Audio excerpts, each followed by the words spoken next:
If you need a chair, please grab one from the back over there.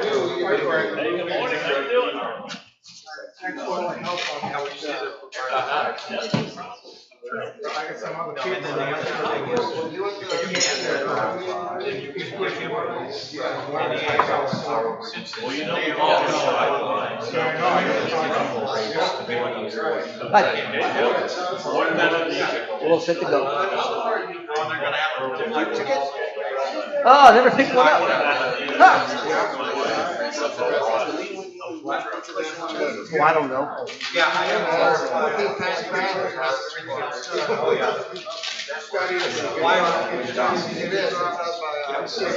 Oh, Angel knows, I guess. Thank you.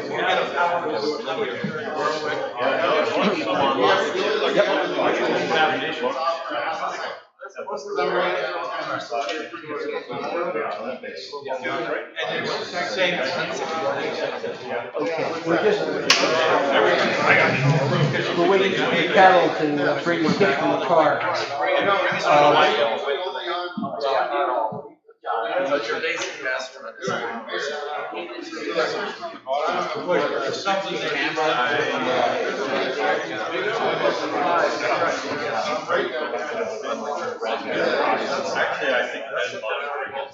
Otherwise, it looks great.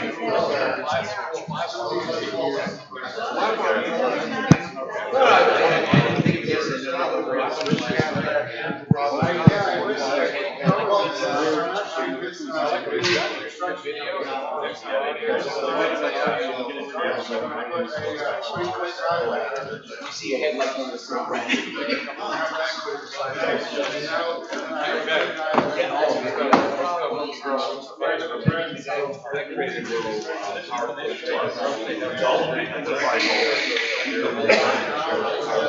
But the other guy had a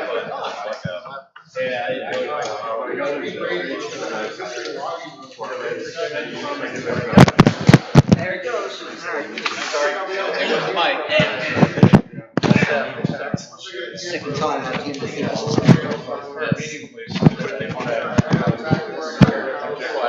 That's right. That was we're just good to go. So I'm here. It's on here.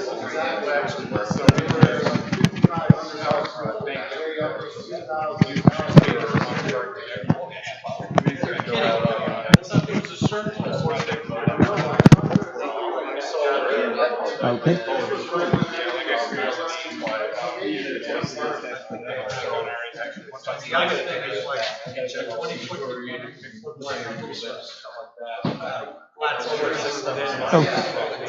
I should be on. Okay. Hi. Oh, good. Yes, we'll need some more chairs.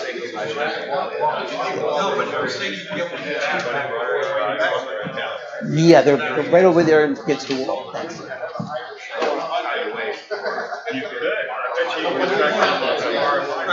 Okay, why don't we, if I can have your attention? Thanks. Okay, in the interest of full disclosure, okay, this is being zoomed. What's that? So in the interest of full disclosure, this is being zoomed. And so we have some remote people also watching what's going on. Are you going to record it so we can watch it later? Is it being recorded? Yes. First, let me welcome everybody and thank you all for making the time to come. My name is Rob Leiden. I call this K1UI. I am the Assistant Division. Yeah, what am I? I am the Assistant Division Director for Spectrum Protection and Use. I don't often say it all at once. This is the training session and equipment distribution session for 3 of the 7 New England sections, Maine, New Hampshire, and Vermont. And the kits are there on the table for you to take away today. We're going to cover some general information about RFI and finding it. We're going to cover some general information about the equipment and how to use it. And of course, we'll have a question and answer session at the end.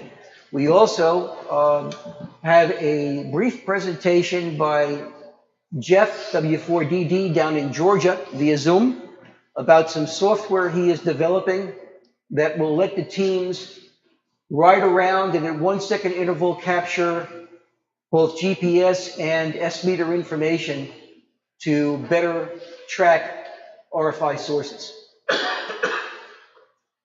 I'd like to acknowledge Fred Kemmerer, our division director, who's here, and thank him for his support. And we also have Dan Brown, who's the team lead from Eastern Mass, who has already had one of these delivered to him. So without anything further, let me get right into it.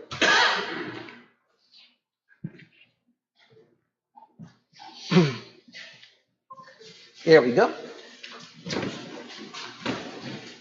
So the project is providing some opportunities to exchange information between teams. There are 7 of them, 1 for each. Well, actually, there's more than 7. Connecticut has 2. Exchange information between the teams, and we're using Zoom and we're using the SP&U IO group. And if you haven't joined, I would encourage you to do that. We're working with the ARRL lab, Steve Anderson, to work through problems that need ARRL and or FCC help to solve, and that has happened. And we're trying to use the teams to ramp up our awareness of RFI and how to fix it within the division.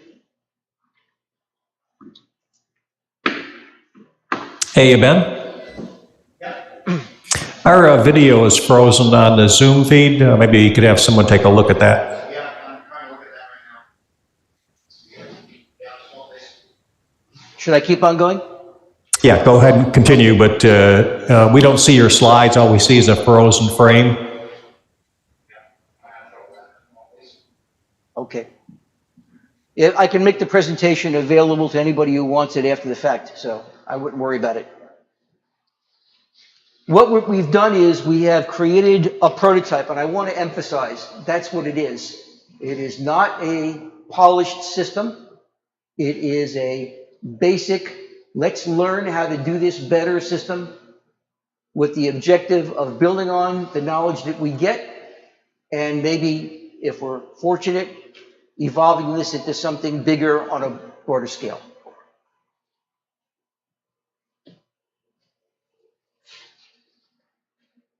So let me show you the introductory.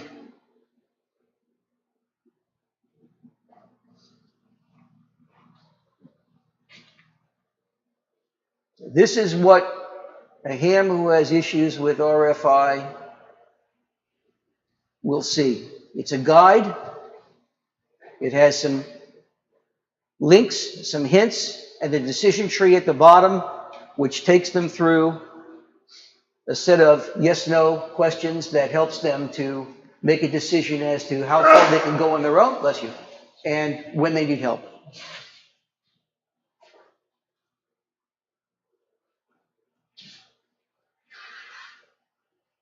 So it has links to other online resources, and it has provision to document what the ham has done, and if he needs help from the team, to communicate that to the team.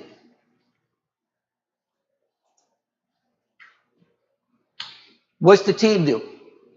Helps hams through the online process, and that probably is the single biggest thing, because we don't want the team to be running all over the section when they don't have to, taking up an awful lot of everybody's time, when really what they need to do is get on the phone and say, have you tried this, have you tried that, where are you on the web process?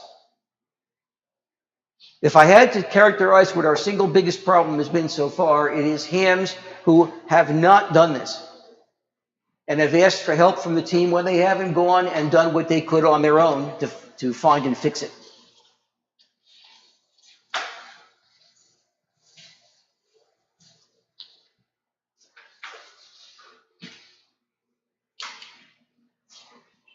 When it comes to the point where a ham does need the help,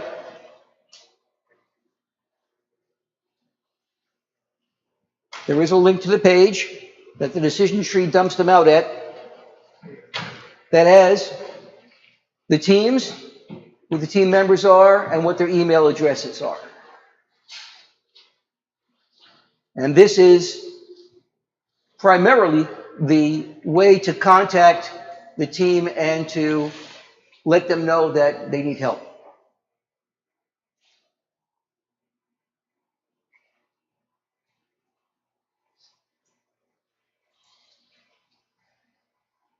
One way of exchanging information between the teams is the Spectrum Protection and Use at groups.io. And if you haven't joined, I would encourage you to do that, please. We have bi-monthly meetings over Zoom on a variety of topics. I maintain an emailing list for everybody who's involved, and right now there are 50 of you. And we're going to have an in-person meeting at the Marlboro Ham Expo, where we can compare notes and decide if we need to make changes.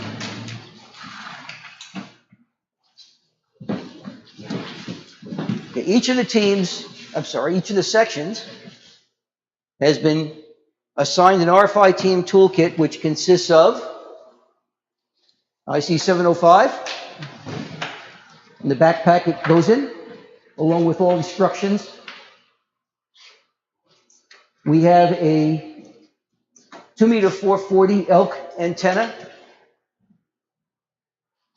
And we have a DX Engineering amplified loop.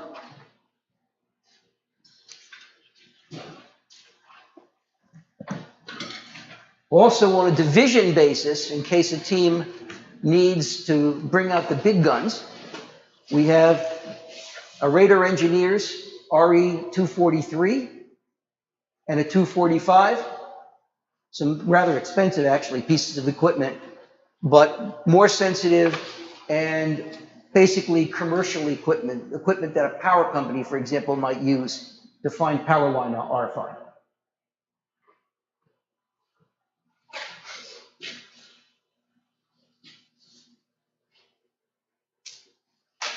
Okay. We do have, and again, this is a prototype, a Google Sheet where we capture information. Let me show that to you.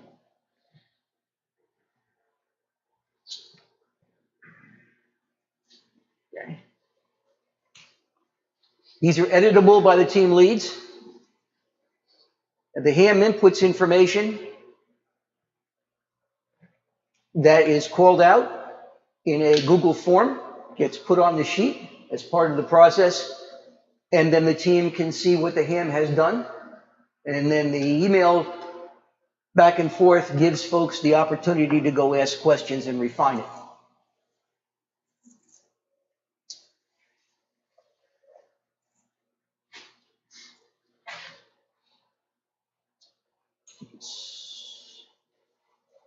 Oh, I knew I wasn't going to get that right. There is, by the way, a page that's linked, which has all the equipment on the page for reference.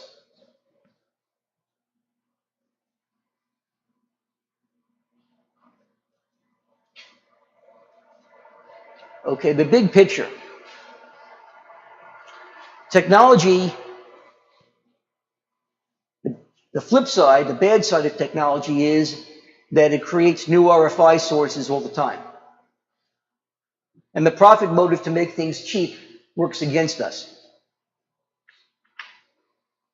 Raises the noise floor, impacts the use of frequencies, hence the spectrum protection and use aspect of my work.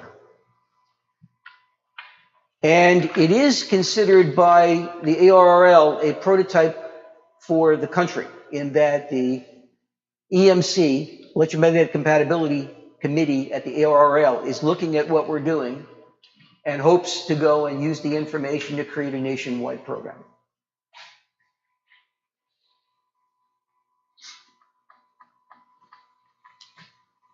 There is a guide, which I hope many of you have printed and brought with you, which is a reference for what we're doing.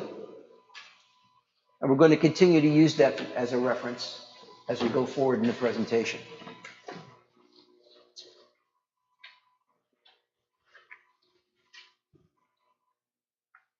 So this is the guide.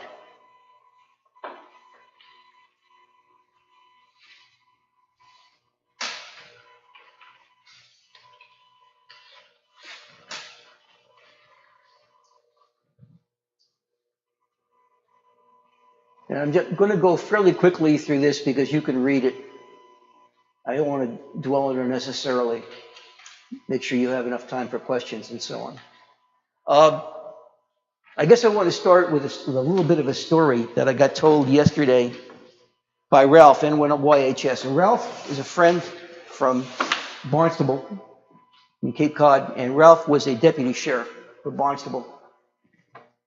And he was telling me about RFI right on one of the trunk frequencies that they were using for public safety. And it would blanket the frequency at 5 in the afternoon and go away at 11 at night every single day. So after putting up with it for a little while, Ralph decided he was going to go find a problem. And he went roaming around in the car, saw where it was getting stronger. I'll make the story a little shorter. Finally gets to a house, knocks on the door. He's in uniform. Little lady answers. He explains. She talks to her husband, the lawyer, and they agree he can come in and look. And so he has an HT, which now is screaming at him. But mind you, this is between 5 and 11 at night. Finally goes up the stairs to the bedroom, and there, in an old fireplace, is a bunch of coiled up twin lead attached to a broadband TV amplifier that's not being used. And adjacent to it is a cart that the TV is on. TV's now on cable. And Ralph pushes the cart to get at see what's going on with the twin lead, and the noise goes away. Puts the cart back, the noise comes back. Unplugs the amplifier, the noise goes away. What was going on? Broadband TV amplifier, coiled up twin lead, tuned circuit, exactly on the wrong frequency. Coax up the chimney, twin lead up the chimney, great antenna. How come 5 and 11?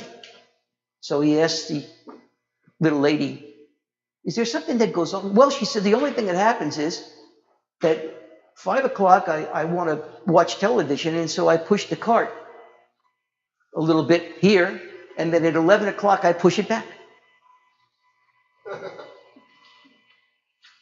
Now, why am I telling you this story, aside from the fact that it's kind of amusing?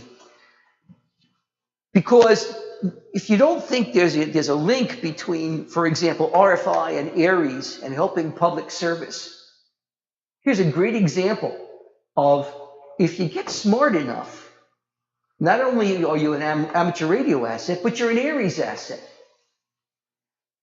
Because, like what happened to me, when we were trying to run an exercise, and Al Ryan's garage was within sight of the repeater site, and that's where we were operating from mid-Cape.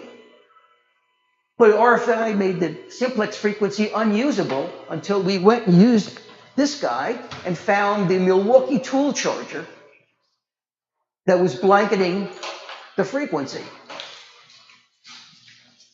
So there may come a time when we get smart enough, we become a resource not just for other hands, but also for public service needs.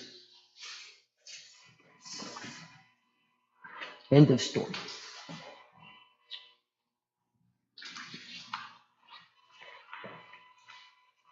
Sometimes much better.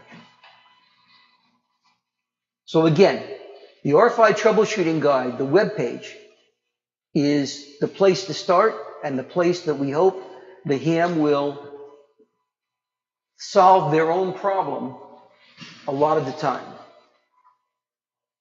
Another point I want to make here is that you get a lot of reports from hams that say the noise is strongest on 10, 15, and 20 meters. And you play 20 questions and find out he's listening on an antenna that's resonant on 10, 15, and 20 meters. It doesn't work. You need to use an antenna to listen that's not resonant, that's short, with respect to the frequency of interest, because in order to understand how the noise is behaving over a wide range of frequencies, you cannot have resonances, because they'll amplify the RFI. So you can only draw conclusions about where it's strongest by listening on an antenna that's short. I can't say this enough. Don't try and draw any conclusions by listening on a resonant antenna. You may want to, if you're involved in troubleshooting a problem in a ham's shack, you may initially want to see what he's talking about that way, but don't believe if he's, anything about it's strongest here until you listen and you use a short antenna and you understand how it's behaving over the spectrum. A good example is power line noise, broadband noise. Listening on a resonant antenna, it'll appear strongest wherever the antenna is resonant.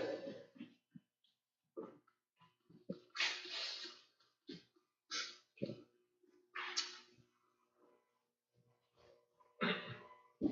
Initial system setup. Okay. IC705. Some things about the IC705. How many people, show of hands, have a 7300? Okay, just a few. The menu system is very similar to the 7300 in many ways. In fact, a way to think about it is it's an enhanced 7300 that it also includes 2 meters and 440. But it also includes GPS, but it also includes D-Star, but it also, okay? It's got two basic menu systems, set and function. Everything is touchscreen, and set is for things that you're going to configure and basically never mess with, okay? Function is for things that you may want to change, like, for example, preamps.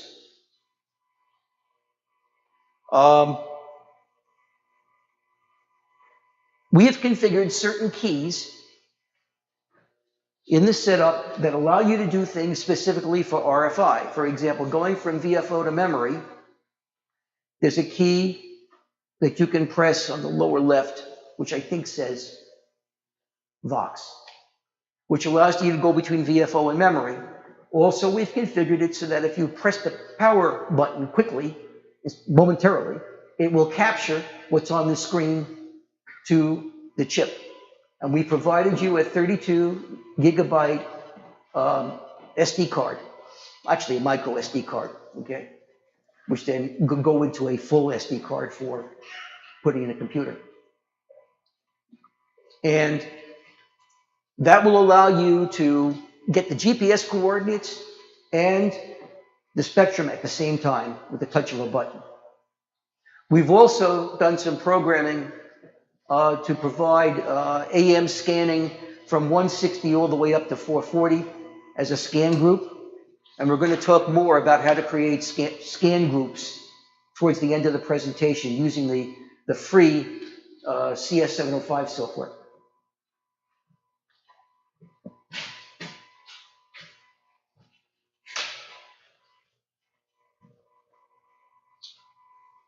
Okay, so general menu and touchscreen we talked about. And again, I don't want to belabor a lot of this stuff you can read. Another aspect of the touchscreen is that usually there's a momentary function and a function that is behind the momentary function if you hold your finger on it, okay? So for example, if you want to activate the tone, you touch the tone once, but if you want to change the tone, you hold your finger on it, and then the menu will come up to allow you to change it. And that's consistent. Again, the menu system is very logical once you get used to it.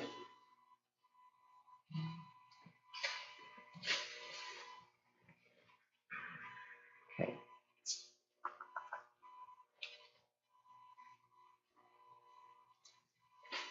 Okay, micro SD card. There's a, again, in your handout, shows you the architecture of what's on the SD card.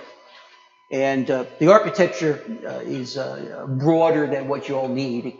For example, there are things in it that relate to D-Star, okay? And relate to, you know, voice recording and stuff like that. But you can look at it and you can see the structure. What you'll be concerned about are the capture, the GPS, and the setting folders.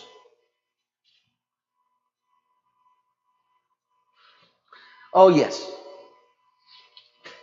I didn't supply them, but you really ought to get a pair of needle nose pliers or a tweezer, okay? Because that's the only way you're going to get that micro SD card out reliably. Okay, you know, you press it to get it to disengage, right? But then getting it out of the housing, a pair of tweezers is really handy. At least it is for me.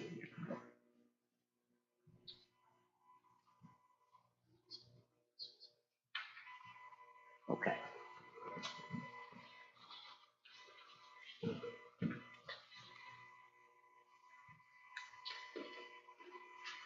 Yes, that's probably a good thing to talk on. Scanning.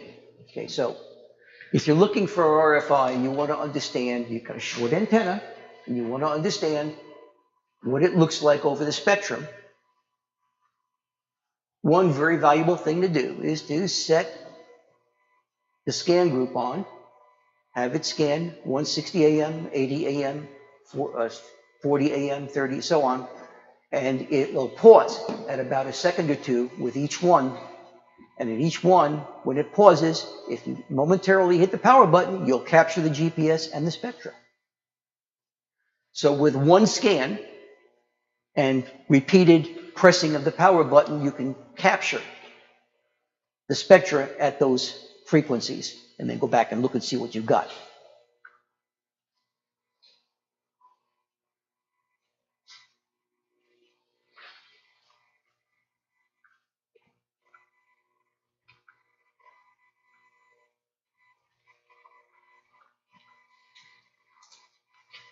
So about power line noise. A lot of the problems you'll encounter are power line noise.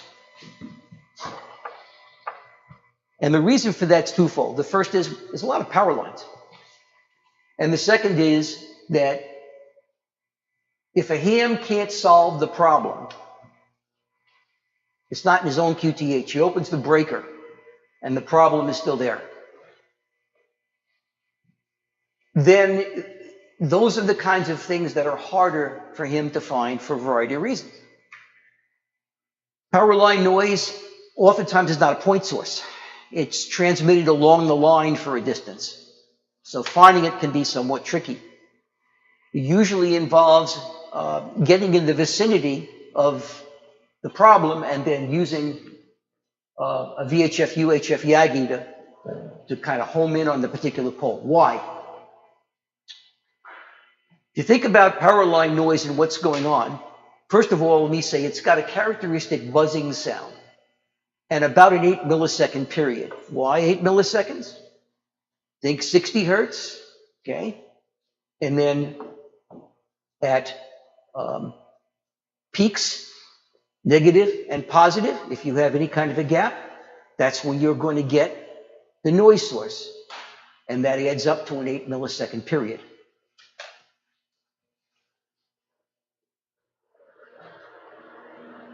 The technique is to hunt in the vicinity of, well, let me start with why use two antennas? Why do you need two antennas? You need a short antenna, again, for the reason we talked about, that deals with HF, to get in the vicinity, and it makes use of the fact that power line noise starts out strong, and as you go up in frequency, gets progressively weaker. The rate at which that happens is a function of which mode of power line noise problem you have. There are two. There's a corona discharge and micro gap. Corona discharge typically on higher voltage, micro gap not as high. But they tail off at slightly different rates. So it starts out strong at low frequency, let's say 160 meters, 80 meters. And by the time you get up to 2 meters, 440, it's not as strong. So you want to make use of the fact that it's strong to get in the vicinity of the problem using the loop. And the loop is both amplified and it's attenuated, so you can select either. And then when you get in the vicinity, now you want to find out exactly what pole it is. That's the problem. Now you make use of the fact that at VHF, UHF, that signal is not as strong. And with a beam, you can be much more directional than you can with the loop. So now you hunt with the Yagi, get to the pole, and once you know what the pole is, open a case with the power company, have them come and look. Suppose it's not the power company's problem. It isn't always. There's other stuff on that pole. Power company has said, it's okay with us. If you tell us you got a problem on the pole, and we find out it's not us, we'll contact who it is. Okay. Now, I have that on good authority from the head of maintenance from Eversource, who happens to be K1UI RFI. If it doesn't happen that way, let me know. So when you find a pole, how do you tell the power company where it is? Anybody, any idea? Usually on the pole. Say again? Usually. The number? The number on the pole? That's what I thought. Nope, they change. Don't use the number on the pole. Use the location of the pole. If you know that long, fine, they may or may not need that, but it's the pole across from this house, or it's the pole at the corner of this street and that street. Yes? Rob, I'm actually a design engineer for one of the power companies, and I'm going to be responding to this in my region in the Upper Valley. For me personally, like, if I were to get a note, the pole number is great because it also includes the line code, but there's two numbers on this. There's the telephone number and there's the electric number. So I would say include as much as you can, address, coordinates, and full numbers if possible. Good advice. That's good. That's good. And if there's any kind of conflict, they'll resolve Oh it. yeah, if you take a picture too, that anything that helps me figure out exactly what you're talking about, so I can go out and do checks on my end there. And you know, all of your stories, I heard a couple of stories as soon as I told my fellow engineers I was taking this class today. And I got a couple of stories from some stuff that they found when we're troubleshooting in southern New Hampshire with some new transmission lines that went in. I can talk afterwards. It's Great. a little long-winded. No, well, no, we'll do that. That's good. Okay.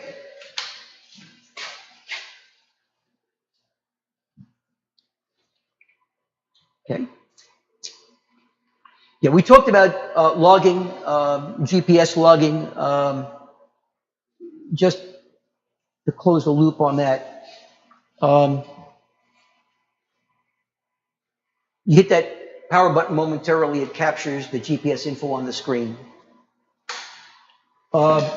Just as a note, right now the software that Jeff, W4DD, is developing will take that GPS information and take the S-meter information from the CIV protocol on the 705 and map it on a map in color that shows the strength of the signal. So that's being actively worked on, and I hope before very long we'll have that tool to give to you.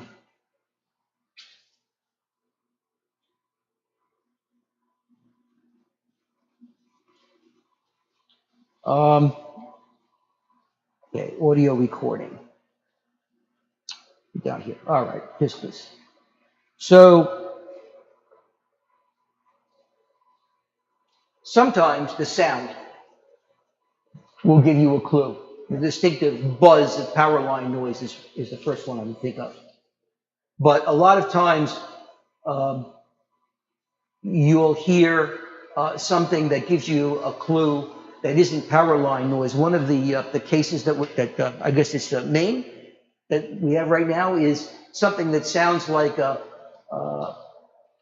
almost like a router. Okay, something that's got information because it's a fast varying note underneath. So sometimes those can help.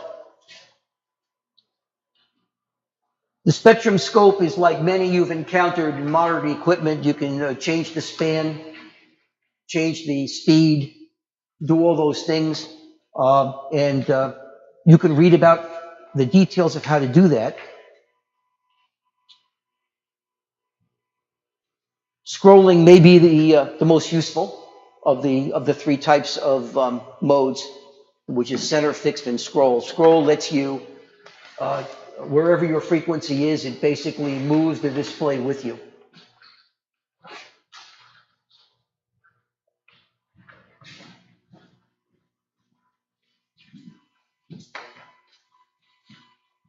In addition to the equipment for the teams, we have the radar engineering equipment. And there are two. This is basically a local, in-the-house kind of search tool.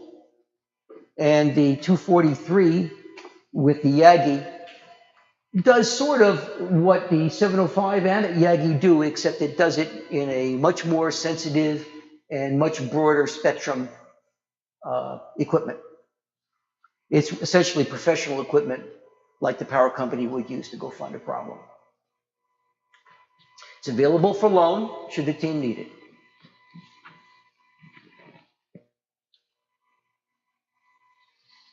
Okay, all we ask when the equipment's used is return it to the station you found it. It's annually, we'll ask the leads to take a picture of it just as if to satisfy the folks that actually paid for it. And that way we'll be able to say to them, yep, we still have it. Yep, we know where it is.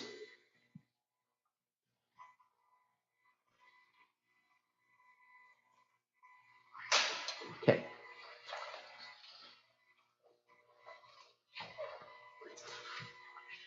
Okay, there are some appendices.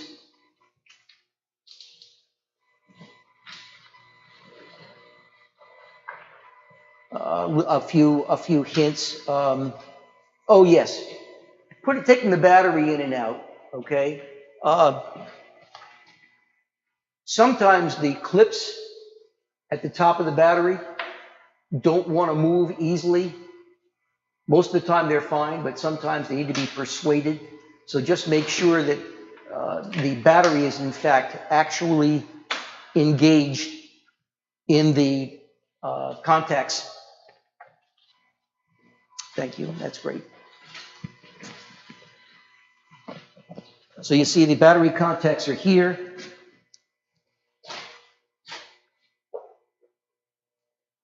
See these little clips here? Okay, that's what you'd like to have happen. See what happened? So make sure they're engaged like that. Otherwise the battery will fall out. There it is. Okay, so now it's in. There are two batteries. Yes, there are. Yes, there's the stock battery that comes with it, and there's a somewhat larger battery that we also bought. That way, if you have to charge one, the other ones can be used in the meantime.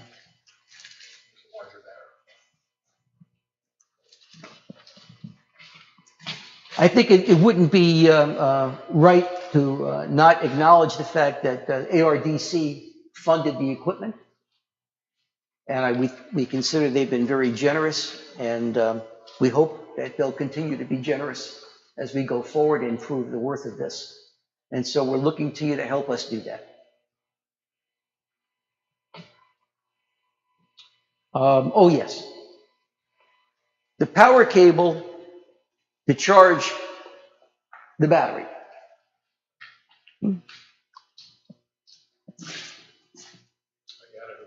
Yes.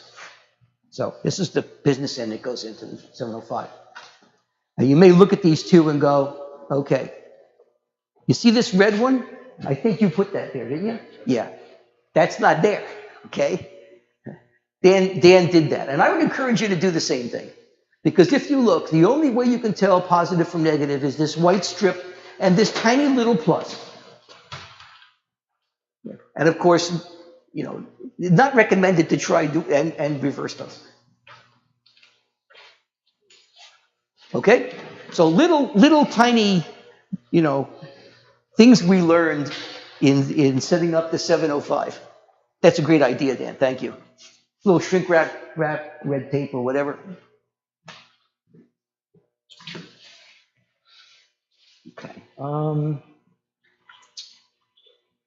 Oh, so we also have in the appendix the settings that we've put in. Okay. We have disabled transmit. I want to say that again. Please don't enable transmit ever. I don't care why. Okay. No. Yeah. You will destroy the preamp in this if you try and transmit through it. So yeah, we deliberately did what we could to prevent the transmit from being operational. After we turned the power down to 0, and then we disabled the power as well.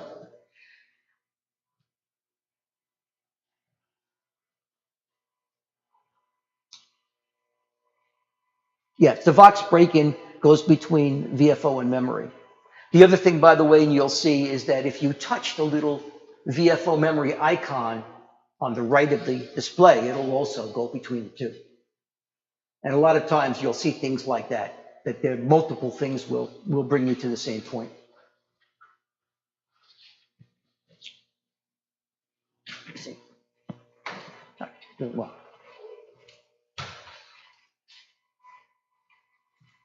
Okay, plenty of time.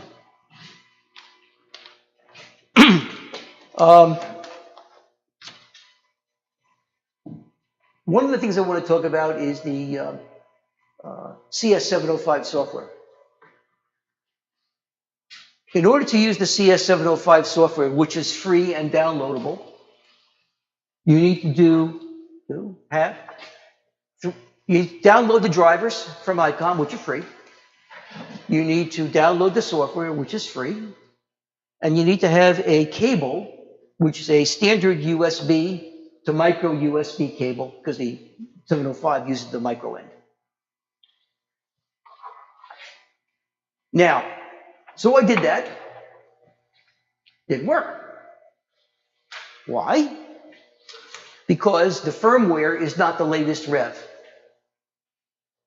I think we're running at about 2.8, and the latest rev is 3.0, and the software that you download is for the latest rev. However, if you look, there's an option on the download site that says previous version. And if you download the previous revision, that works fine with 2.8.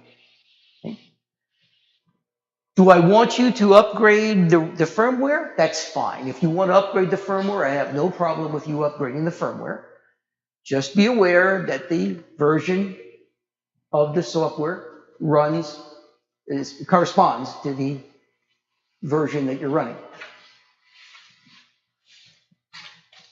Have you tried that and seen that the settings Yes. stay the same? It works fine. It's really very, very nice software. It doesn't do an awful lot, but for example, you can set up scan groups.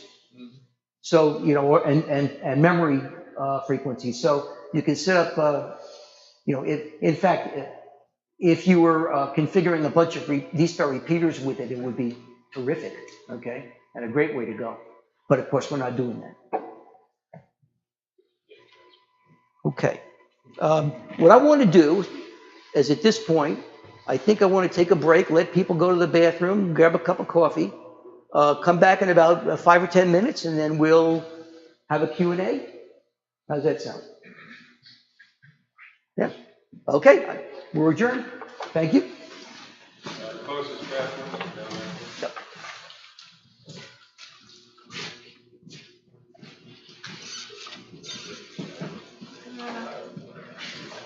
Where are we housing ours? What's that? Where are we housing this stuff? I'll be taking custody. Just up the hill. I think down the main road, there's some coffee. And then as we need to move it around the train. Maybe nice and centrally located. You're centrally located. It's true. I just looked it up how to fence it. He wanted to see how you can enable that. Oh, I know perfectly well. If it was enabled, I'd find some way to solve it. The Roger is going to just return to these. You have your truck with you? Do you have a truck with you? With my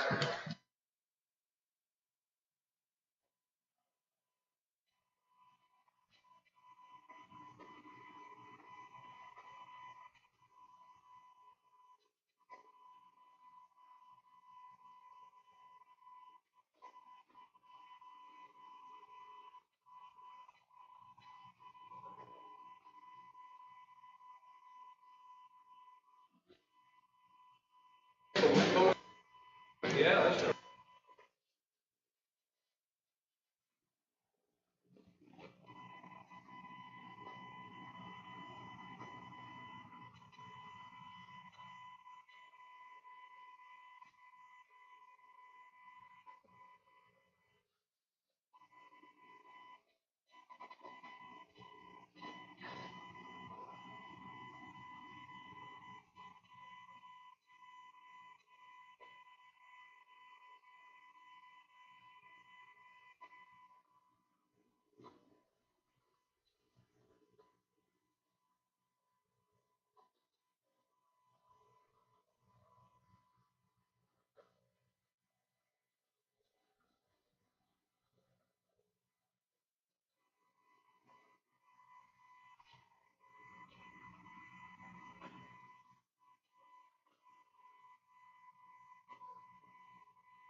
Hey, Jeff,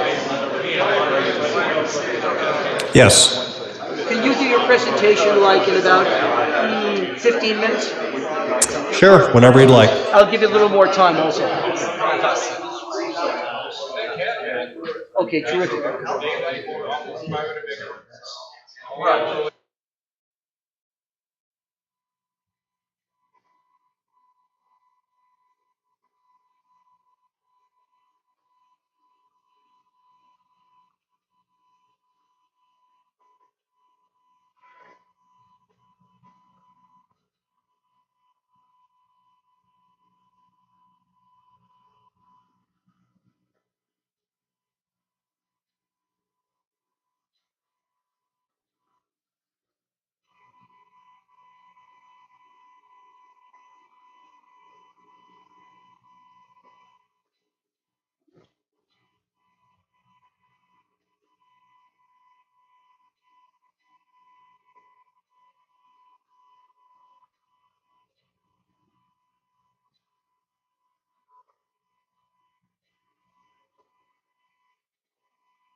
To mention, I have some older version of the handouts if anybody wants them. They're not current, but they're close. The other is, Dan Brown suggested I point out that whoever is responsible, and I've arbitrarily called that person the team lead, but it doesn't have to be the team lead. But someone who's responsible on a team for the equipment, when it gets used, I want to know that somebody cares that the equipment is returned back to its original configuration and is in good order. and that once a year they take a picture of it for me and email it to me so I can tell the ARDC folks, yeah, it's still there.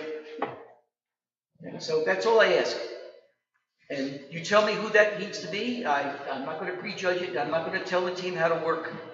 It may be different for each team. And so, oh yes, that's the back one. Thank you. Now that he gave away all the winning lottery numbers. Right.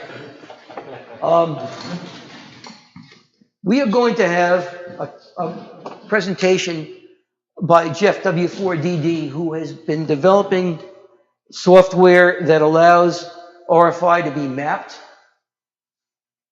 And I've seen this presentation and I'm very impressed. I think it'll be a great tool for you. It should be available fairly shortly, from what I understand, to operate on the 705. And I guess I'll give it over to Jeff at this point. Is Jeff sharing at this point? Okay. And there's Jeff. Yeah, you have to enable sharing for me. Should try now. I get a message that says host disabled participant screen sharing. Okay, try now. There we go. There we go. All right. What you should see is my opening slide. Is that correct? Yep, Okay, good. And I assume you can hear me okay? just fine. Great. So my name's Jeff, W4DD. I live near Atlanta, north of Atlanta, about 40 miles or so. I'll be talking about one of the tools I use for power line noise hunting. I call it RFI Mapper. If you have any questions, short questions during the presentation, okay. If it's a longer one, let's hold it till the end. You can reach me at one of two ways, either at w4dd@arrl.net or via the qrz.com webpage. By the way, a full video is available on YouTube. Look for the one by the Antique Wireless Association. That was one of the most recent ones, and it goes into more detail on what I've done as far as RFI hunting, things I use most often. Here's an excerpt. That's what I'll be talking about today, is an excerpt from that main presentation. Here are the three tools I use most often, very frequently. First is a 137 megahertz Yagi HT and an attenuator. It is my most often used tool. It works fantastic. Didn't cost me anything to build if you have the HT. An attenuator I find is essential. You really need the attenuator to make this effective at VHF. And it provides both magnitude and direction. So you get a magnitude from the attenuator to quiet the noise, and you also get a direction. So good pluses. Second most used tool is the ultrasonic dish. Great for IDing the defective part on a power pole. Use that very frequently. Works in the audio range, so it has audio characteristics. Audio does not pass through some surfaces very well, unlike RF. So it's something to consider when you're using the dish. And the third tool I use very frequently is something I call RFI Mapper. Very useful for looking at the WAN, to borrow a term from the IT world, wide area network, or in this case, wide area noise. And it provides both location and magnitude of the noise. So it provides the two parameters I look for to help me understand the RFI environment. We'll be talking about the third item here, RFI Mapper, this morning. Why did I need a new tool? I had about 10 years of a PLN, power line noise, and it was really getting to be a problem. Seems like I'd find a problem, the power company would come out and fix it, it'd be good for a month, and I'd have another problem, a totally different pole. So it was getting very bothersome. I had done the VHF thing with the Yagi, and that's how I was finding the poles, but I was finding them one at a time. And in my environment down here, there were just too many noise sources. So after a lot of years of work, I had two noise sources, one to the southeast at well over S9, and one to the west at S6 that I couldn't locate, and by the end of 2015, I was getting pretty frustrated. I decided I needed a new approach to finding these issues, and I bought a GPS and wrote some beta code to collect S-meter data. That's what we'll be looking at today, some examples and how the system works. So the solution was what I call RFI Mapper. It'll produce a color-coded map, shows the location and the strength of the noise. On the HF band of choice, I usually use 10 meters. That works pretty well for power line noise. I can usually identify down to the pole or plus or minus one pole. As I drive a route, the laptop will announce the level of the noise floor every 10 seconds, and also any level that goes above S9. And then that's kind of like step one. That'll give me a good view of what's going on. I still need to go out and use the HT, Yagi, and Dish to confirm the pole. I've used it many times with power companies. Usually when they see the map, they go, yeah, we see the problem, and I don't usually get many step backs. They usually step forward and work on the problem, and it's been very successful in that regard. So we'll look at some examples. What I've done is extended the S-meter range above S9. So there's no such thing as an S10, but I'm going to define S10 as S9 plus 6 dB, and 6 dB is the most common unit of an S unit. And then S11, S9 plus 12 dB, and so on. And in the mapping scheme, we're going to use green or cold colors for low levels of noise, and then get into yellow, orange, red for the higher levels. And sometimes I run out of colors, so I go into white and black for the top noise sources, and we'll see that in the next few maps. What I've kind of found is anything above an S9 when I do mapping deserves some attention, and depending on how close it is to the QTH, it may require some additional investigation. And anything above an S11 is a red flag. It's like, I need to really look at this in detail because it's a huge noise source. Here is an example. Actually, the first time I used RFI Mapper, this map was way back from, I think, January 2016. My QTH is in the upper left-hand corner, about 1.7 miles away from where the final noise source was found. And my power line guy and I had spent quite a bit of time looking in the northwest corner of this map, the upper left, and we found noise sources, and we fixed noise sources, but they never made the noise go away. So eventually I got frustrated and said, this isn't getting me anywhere. It had been about 2 or 3 months of this beating our head against the wall. So I put together the beta code and decided I'm going to drive the southeast quadrant until I can't drive anymore. And this is the result of one of the drives I'd done. And you can see I went to east and then down a road, and as soon as I got near the end of that road, I started getting very high levels of RFI. You can see some blue stars and some red in that area. There were a couple of poles here causing problems. We'll look at those in a second. Also of interest, a little bit to the right of the middle part of the lower section of the screen, there's also some blue stars that were noise sources, but I couldn't hear those. Once we cleaned up the main noise source on the ridge line, I did not hear those blue stars, probably because they're behind the hill. They're behind the peak of the hill, so they're blocked by dirt, and the dirt's a pretty good attenuator. I thought that was pretty interesting too. You don't need to clear up every noise source, you need to interpret which ones are important. One of the things RFI Mappers provides, if you click on any of these dots, you'll get the parameters of the dot, like the S-meter reading, the latitude, longitude.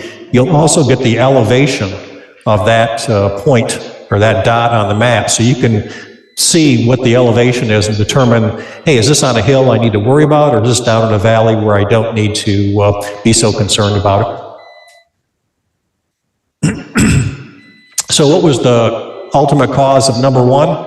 It was this bolt. The lineman said when he got near the top of the pole, he could smell something burning, and this pole had a bolt going through a crossarm. The crossarm was in contact, at least the bolt on the crossarm was in contact with another piece of metal, a metal plate on that pole, and it was eroding through the bolt. So eventually the bolt would have probably broken off. The crossarm might have became loose and dropped a few feet or so. This is really an unusual example, but you just never know what you're going to run across.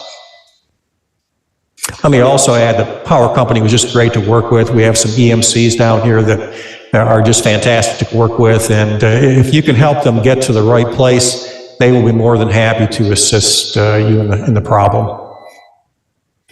Second example we'll look at is a map I actually drove for the power engineer I work with quite a bit. You can see there were 3 hot spots, and we're going to talk about this upper one as I drove into this neighborhood and then drove the route and back out again. So you can see southbound, as I drove south on this road, there was a blue star produced, which was the peak signal on this route. As I drove out of the area, there was a blue star produced. Between the 2 blue stars, you can see a pole on Google Maps, and that pole was actually the problem. So this was a really simple one. Turned out to be a pole top insulator. They replaced that and the wrap that goes along with that, and the problem cleared. Third example is a problem I had to my southwest, about a little over a mile away from my QTH. And I have a tower and a Yagi on it, so I tend to hear a little farther than some hams do, which is wire antennas. I was out driving the route. You can see there was a huge area of RFI pollution, and you can see it ramp up from green to yellow to orange to red, then to white, and then eventually to the black dot I mentioned. And one side road was really strong in RFI, but the peak occurred right here in front of this middle school. I went out with the Yagi, it was like a Tuesday morning, and did some sweeps back and forth, comparing some poles, and I got to the pole that seemed to be the cause of the problem. It was right at the entrance to the middle school.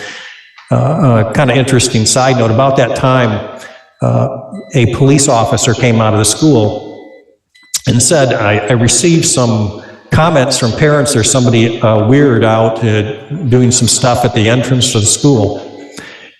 And he says, what are you doing? I said, well, I'm a ham radio operator. I live in the next subdivision over. I have some noise in this area. I'm trying to resolve exactly where it is so the power company come out and fix it.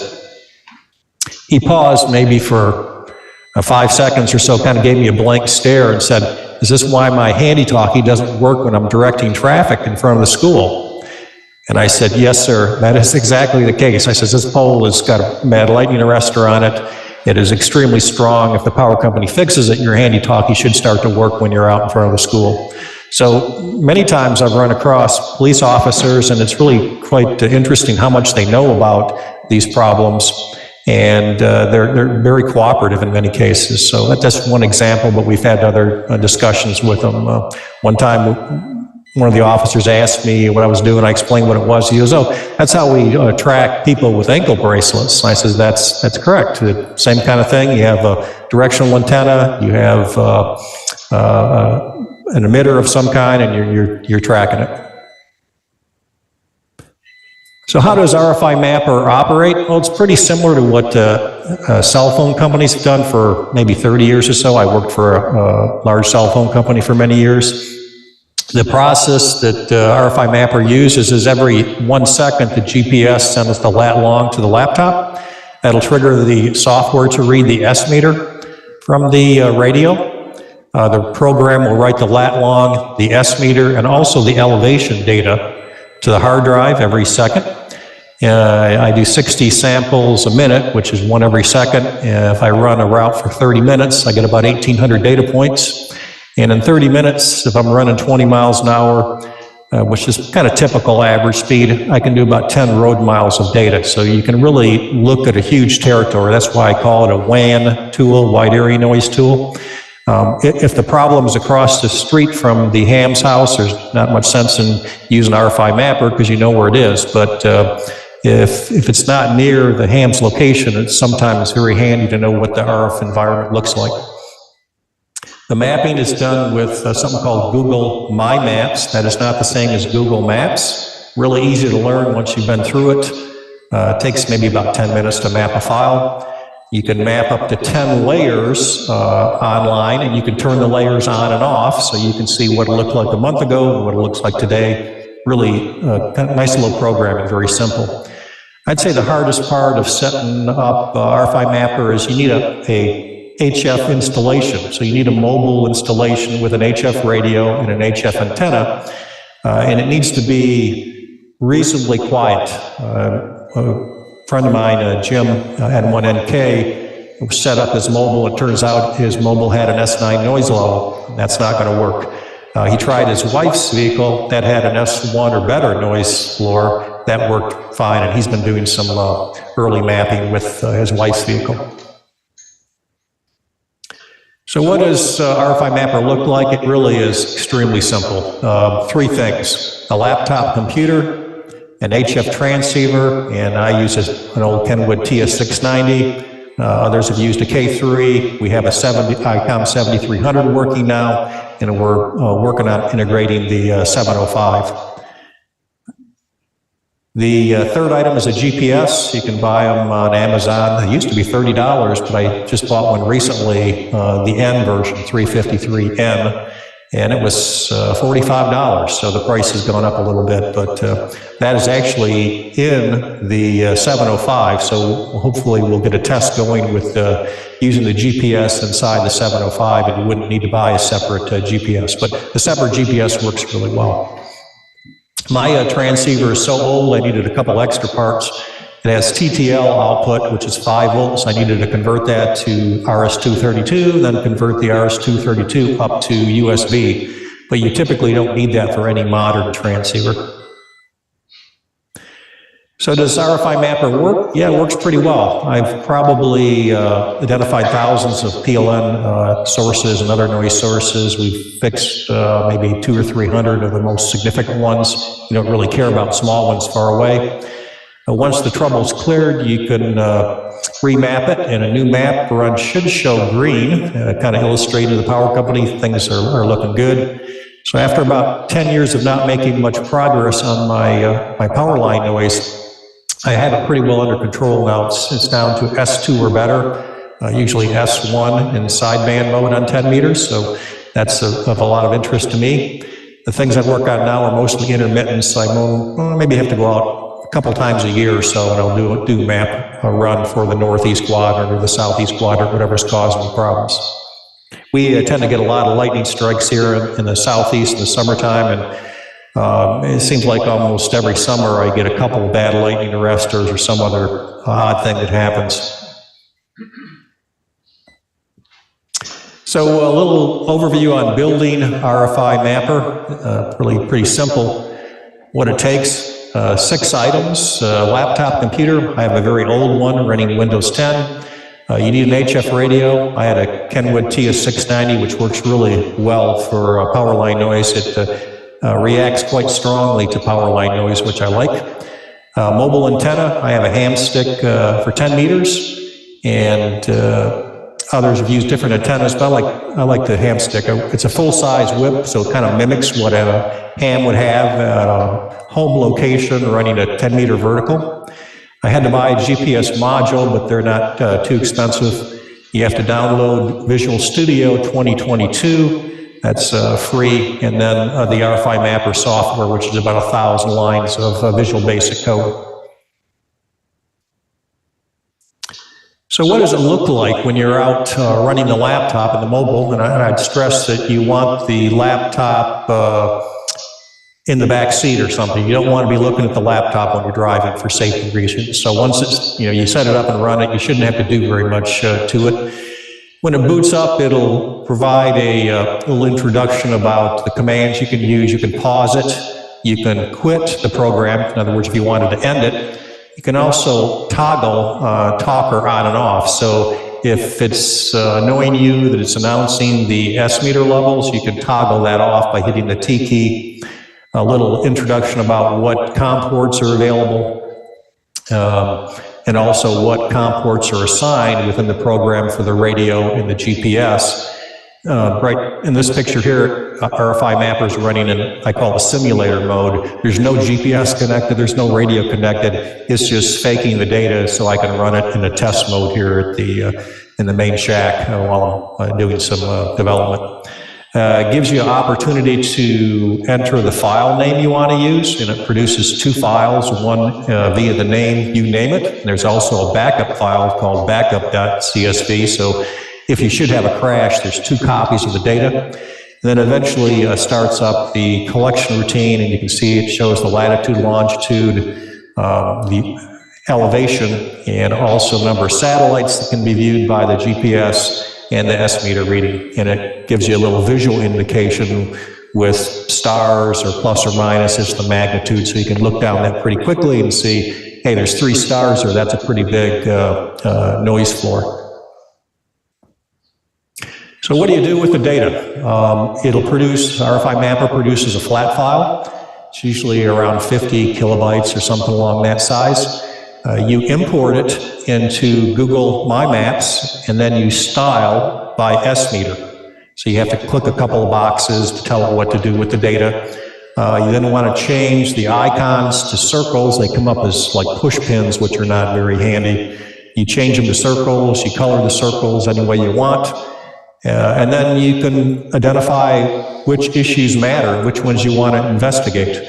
This is, like I said, a wide area tool. You'll want to go out with your VHF Yagi or whatever you're using in place of that, and also your ultrasonic dish, and ID the pole, and then actually the part on the pole, so you can report that to the power company. So clearing distance guidelines, something I consider when I'm working on problems or get called into problems. And one thing I'll make mention of is, I think this will be true of the RFI team, by the time you get called into a problem, it's not going to be a simple problem.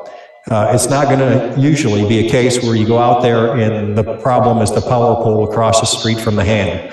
That hardly ever happens, at least hardly ever happens to me. It's almost always a more complex problem with multiple noise sources going on or off, whether it's raining or cold or hot or whatever the case might be.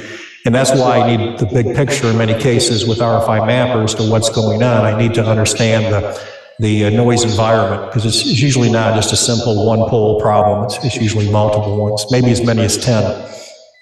So I've kind of put together my view of what I need to look at. If the ham is using just wire antennas at say 30 or 40 feet, I need to consider things out to at least a quarter mile, maybe a little more. If they have a 3-element beam at 50 feet, I'm thinking I need to look out a good half mile, because they're going to hear things farther away. They're higher up, number one, better line of sight, and also they have a gain antenna. And if they're using a multi-element Yagi at 100 feet or more, you may have to look out farther than you think. You want to consider all the stuff close in first, but you don't want to overlook some big noise source out at a mile or so. So in my case, I have a 90-foot tower with a 5-element, 10-meter antenna. My noise level usually runs between an S1 and maybe S2, depending on direction. If not blocked by terrain, I routinely hear large emitter noise sources out to 1+ miles. Longest confirmed problem was that first example I showed. That was at 1.7 miles away from me, so it was a lot farther than I ever considered I'd be looking for noise. And then the longest suspect issue was a pole 3 miles away from me on a 200-foot hill. And once they replaced the lightning arrestor, the noise disappeared. So I'm pretty confident that was the problem. I wasn't there to actually witness the change out. It was during the workday, but that was the case.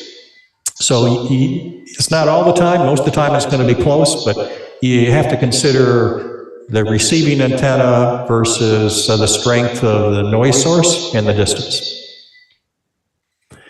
So a little summary. I always think the right tool for the job, and I use those 3 tools quite extensively. I never go out on a request without those 3 tools. And RFI Mapper has its place in that tool set, and it's a WAN tool, wide area noise tool, when I have to look at the noise environment quite some distance away from the QTH. So I'll take any questions.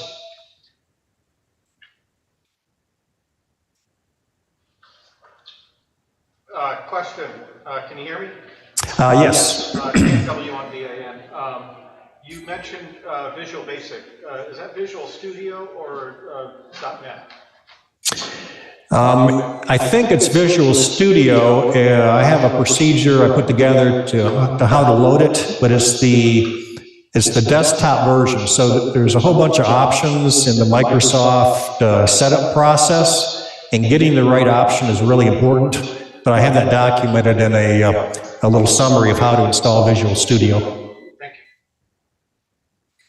you. Yeah, if you're interested in that, just drop me an email and I can send you the process and you can load Visual Studio. Jeff, John Tarbox here. We spoke on the phone, you may remember. Yes. And I was watching a YouTube video from another ham down in Atlanta, KHK, I believe. You may have been talking to him the last week. And in his video, he said one of the things that's useful to identify the specific items on the pole that may be causing the interference are like an infrared camera, like a floor camera. And if you've tried that, are you familiar with that? I'm familiar with it. A good friend of mine on the West Coast has that tool. He sent me some pictures. They were too widespread to be of much use as far as I could tell. I like the ultrasonic dish because I can usually, if it's a power line problem, I can pinpoint it down to within a few inches, like plus or minus 3 or 4 inches. And that's the kind of detail I like to provide to the power company. I like to, identify the area. I send them a map with the pole circled. I send them a picture of the pole from the ground with the suspect part circled. And if they want to go out and investigate it, fine. If they want to just have a line crew change out that part, that's fine. But I like to ID down to the actual part on the pole, like the pin on the pole top or the lightning arrestor or whatever. And the infrared camera didn't seem to provide that level of distinction. So it's a tool. It's kind of an expensive tool, but I prefer just using the dish. Are you using like the MFJ dish, or which one are you using? None of the above. A friend of mine did a design, and I'm trying to get him to write an article on it. So my dish is a combination of 3 things. It is one of the Edmund Scientific or Edmund Optical's precision parabolic dishes, and I have it paired with a 1X scope you would use on a rifle or something like that, so I have pinpoint accuracy. And then the third part of the dish is the electronics. He did the electronics design, and I did the mechanical design for mine. There's a picture on the QRZ website, but it's pretty close to the commercial radar engineer's unit as far as the ability, sensitivity. I did have the QST dish at one time, and I also tried the MFJ dish, but I would not recommend those. The gold standard is the radar engineer's RE 250, 251, but that thing is really expensive. It's multiple thousands of dollars. Finally, Jeff, did you get, I know you were looking to borrow a 705 so that you could try it with your code. Did you get a 705 yet? No, the closest I've come is a 7300, and that's where I have that 7300 working, and Jim Spears, N1NK, is using that in his mobile now, and has produced maybe a half a dozen plots. But no 705 yet. I was going to query the local radio group to see if they might have one. Yeah, that's going to happen. Thank Jim, you very much. Yeah, Jim is now on the Rhode Island team, and Rhode Island team is going to make their 705 available to Jim for testing. And thank you very, very much, Jeff. I found that very interesting.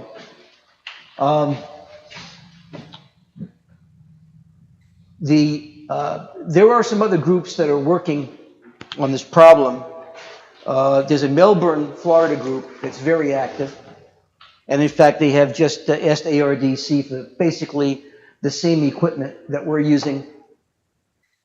And before we got started, there was a team out at LAX, which, I don't know, maybe, Jeff, that's the gentleman you were referring to. In addition to the radar engineering equipment here, they procured with ARDC funding a Fluke II-910, which is, I believe, an ultrasonic detection equipment. That's professional equipment. and has a very impressive price tag associated with it, like $20,000 or something. We considered that, but the LAX folks, almost all of their problems are power line related. And so they chose to focus on that particular kind of RFI. We decided as a strategy not to do that, believing that our RFI was more varied in its nature and not exclusively power line. Just a FYI, Rob, just to illustrate that point, in the southeast here, probably 90% of the things I get involved with are power line related. But I did a couple presentations for 2 clubs in Australia, and they said, well, we don't have that problem hardly at all. Our problem is solar panels. So I think it is specific to the area and what you experience in the area as far as like lightning strikes and solar panels and that kind of stuff. And solar panels down here are pretty much unheard of for the most part because electricity isn't too expensive. Interesting. I'm glad you brought that up too, Jeff. So if you look at the issue of solar energy systems, the 2 leaders in terms of number of installations, number 1 is hands and far and away SolarEdge. Why? It's because it's the least expensive. And Generac is another big name. And then you get down into the smaller providers like SunPower. The problems with the systems are, bless you, are very, very varied depending upon the particular engineering that's done. Generac has done a good job with ARRL's help of taking care of most of the noise in their systems, and that's a real success story. SolarEdge, not so much. They're trying very hard, and they've been successful in some cases, but not universally. So that one's ongoing. If there's any good news, solar energy system RFI is fairly easy to spot, especially if you have a directional antenna, because you don't see it at night. You mostly see it during the day. And there are some distinct patterns we've been able to identify that say, yeah, we know what this is. Working with neighbors in general, of course, is a function of your relationships with your neighbors, primarily. And we have in the web pages, and with the urging of the ARRL lab, made the point in several places in the web pages. Don't trespass, don't get confrontational. If you sense that things are going south, back off right away. It won't help you, it won't help your neighbor, it will not help amateur radio in general. So to some extent, all of you end up being ambassadors. So please keep it in mind.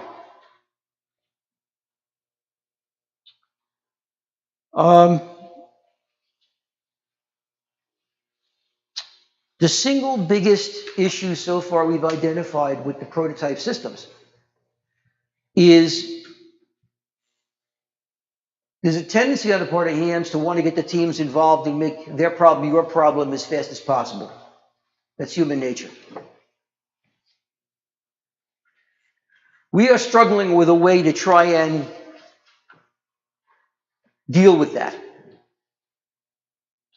Coming up with ideas for log sheets, for example, where we ask the ham to keep a log of what they're seeing and tell us the specific conditions under which they're seeing it. I've floated a couple of ideas out, and Don and I are kind of hashing it out right now to try and come up with the best compromise. You don't want to make it so onerous nobody wants to use it. On the other hand, you want to make it thorough enough that by the time the team gets involved, there's a reasonable chance that they can help. Oftentimes we'll have hams reporting RFI and they'll say it's intermittent. And they'll say, the team will say, well, call us when it happens. And by the time the call is made and the team arrives, it's gone away. So that's a real problem, especially if the team is traveling a significant distance to get there. You know, that's not pleasant. So we're struggling with some of those things. All right, let me stop at this point. We are doing very well on time. So if there's any more questions that have occurred to anybody, I'd be happy to try and answer them or get back to you on them. Is Jet software available now, or is it still being, I thought I heard something about. Jet software in its version for the 7300, for example, is available. But for the 705 is not yet because N1NK still has to get a hold of a 705 and adapt it for the 705, at which point I fully expect to make it available. Yeah, if you have a Kenwood Elecraft K3 or a 7300, it should be in a working form, a tested form currently. It's just the 705 we haven't tested yet. Anybody else? In that case, I want to thank you all again for making the effort to come and for listening politely and for your questions. And I'll be around in case anybody else wants to talk some more. Thank you very much for coming. Thank you. I'd also like to add my thanks for Thank you, Jeff. volunteering to provide. Jeff, thanks a lot. It's a huge deal. Yeah, thank you.